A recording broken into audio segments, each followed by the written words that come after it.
Peut-être que vous demandez, mais comment est-il possible d'utiliser en JavaScript, eh bien, les modules grâce au mot-clé import?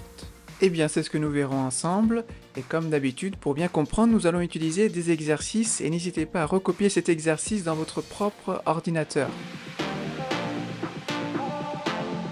J'ai donc créé un nouveau projet. Dans un dossier exercice-import, vous pouvez recopier, modifier le nom du dossier, ça ne pose aucun problème. Et on va commencer à préparer notre projet pour bien pratiquer et bien comprendre comment fonctionnent les modules en JavaScript. Je vais commencer par créer un nouveau fichier que je vais appeler index.html. Index.html. À l'intérieur, je vais y insérer du code HTML tout simple. On peut laisser comme ça. Ensuite, je vais créer un nouveau dossier JS. À l'intérieur, je vais mettre tout mon code JavaScript. Je vais commencer par créer un nouveau fichier que je vais appeler index.js. Ça sera le point de départ de notre code JavaScript. Et je sauvegarde partout. Pour accéder à ce index.js, ici je vais créer une balise script. Voilà, hop.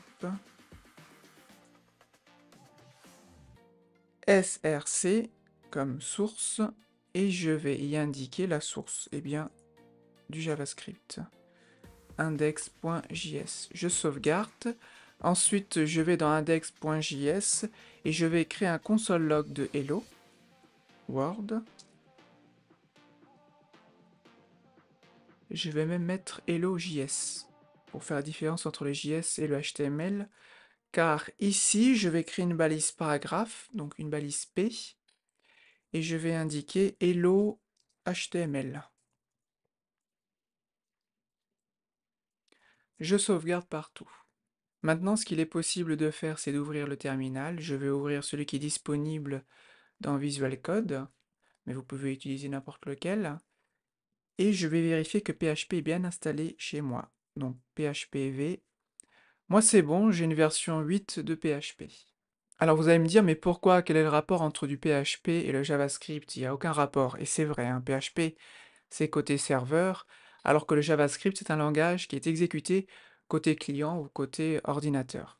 Mais je vais utiliser la commande PHP pour créer un serveur virtuel pour accéder à mon site internet. Ça va émuler un serveur. Et peut-être que vous vous demandez, mais pourquoi est-ce qu'on n'utilise pas tout simplement index.html? On l'ouvre dans un navigateur, normalement ça fonctionne. C'est vrai, ça fonctionne, on verrait la page. Mais par contre, ça ne fonctionnera pas lorsqu'on utilisera les mots-clés import.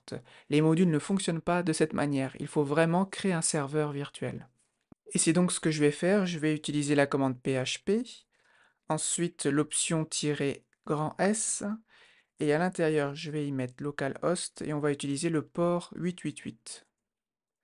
Donc 2.8888. J'appuie sur Entrée. Donc il est prêt. Je peux maintenant, réduire le terminal. Et je vais pouvoir afficher ma page internet. Pour cela, j'ai ouvert un navigateur et je vais pouvoir taper localhost 2.8888 car on a choisi ce port. Et si j'appuie, on voit bien Hello HTML qui correspond donc, hop, à ce qui est marqué ici. Voilà, je vais baisser ici. Très bien. Et ensuite, on va ouvrir un outil que vous connaissez très certainement. Alors, il faut que j'essaie de le découvrir. Outil de développement web, donc il y a le raccourci ici.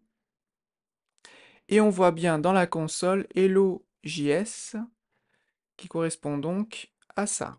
Donc pour l'instant, tout fonctionne bien et c'est très bien. On va maintenant utiliser les modules, on est prêt. Mais avant, je vais utiliser une présentation pour vous expliquer certaines choses qu'il faut retenir. Voyons donc les modules en JavaScript et quelques éléments qu'il faut retenir. Pour les utiliser, il faut modifier la balise script et ajouter cet attribut type module. Et ensuite, on va pouvoir utiliser des mots-clés qu'il faut retenir. Donc le mot-clé export, donc ce mot-clé se trouve dans nos modules pour exporter des fonctions que l'on pourra utiliser. Et pour les utiliser, on pourra utiliser le mot-clé import. Donc voilà quelques informations à bien comprendre et à la fin de ce cours, de cette vidéo, vous saurez maîtriser bien, les modules en JavaScript. Donc commençons. Nous allons donc pouvoir commencer à créer des modules. Pour cela, nous allons créer un fichier que l'on va appeler tools comme outil.js. Je vais donc recommencer, ça n'a pas fonctionné. Tools.js. Très bien. À l'intérieur, je vais faire un console.log et je vais y indiquer tools. OK. Donc je sauvegarde. Si je réactualise, il ne se passe absolument rien. Ne prenez pas compte, ou plutôt ne tenez pas compte de ce message d'erreur. Il n'y a pas d'importance. Donc, bien entendu, pour en tenir compte de tools, ce qu'on pourrait faire, tout simplement, c'est copier une autre balise script et ici y mettre tools. Voilà. Si je réactualise, bien ça fonctionne. Mais on ne va pas utiliser ce système-là. Nous, on va utiliser le système des modules, pardon, avec donc les mots-clés import et export. Pour créer un module, nous allons utiliser le mot-clé export. Ensuite, fonction, et on va y mettre une fonction que l'on pourra rattraper, en quelque sorte, ou importer plutôt. C'est le terme le plus approprié. Et ici, on va mettre default. Voilà. Donc là, on a créé un module tools. Comment est-ce qu'on fait pour l'importer? Eh bien, on va dans index, on utilise le mot-clé import, on choisit un mot-clé, enfin plutôt un nom. On peut utiliser tools par exemple. Voilà. Ensuite, from,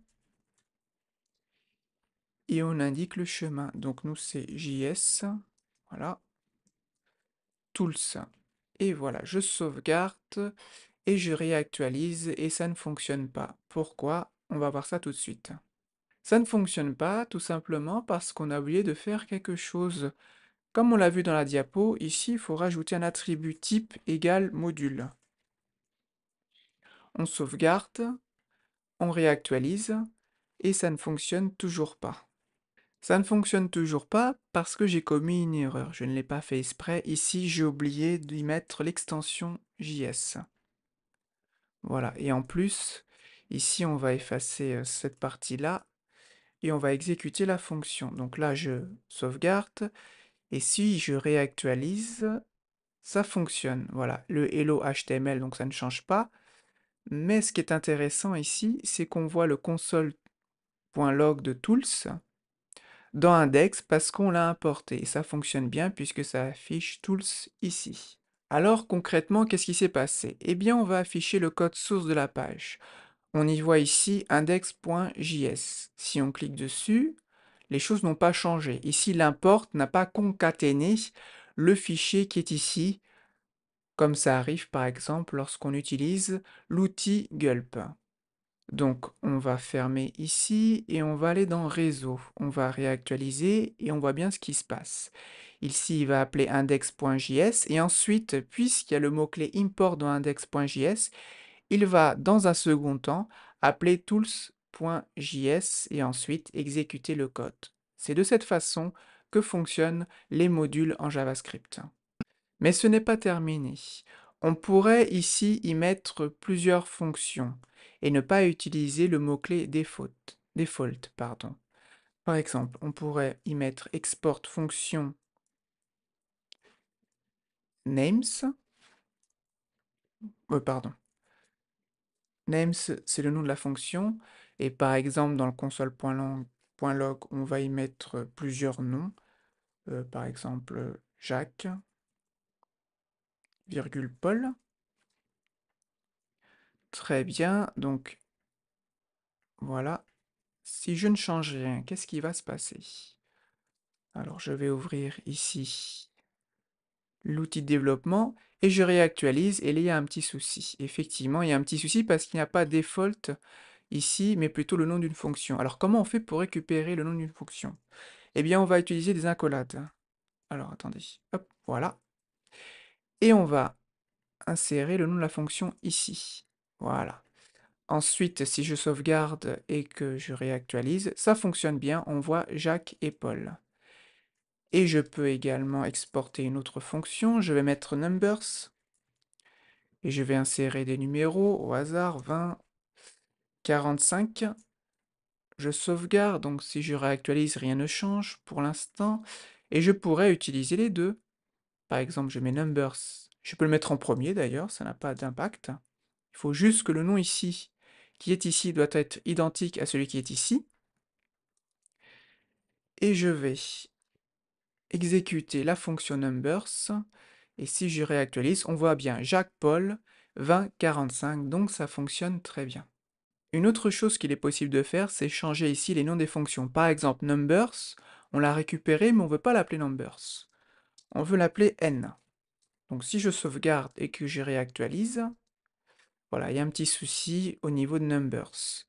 Parce qu'on a changé le nom, ici il faut mettre n, je sauvegarde, je réactualise, et ça fonctionne bien, on voit Jack Paul, donc c'est names, ok, et n qui correspond à numbers. Maintenant que vous maîtrisez, que vous connaissez bien les modules en JavaScript, peut-être que vous posez la question suivante, mais que signifie le mot-clé this que l'on retrouve également dans le langage JavaScript?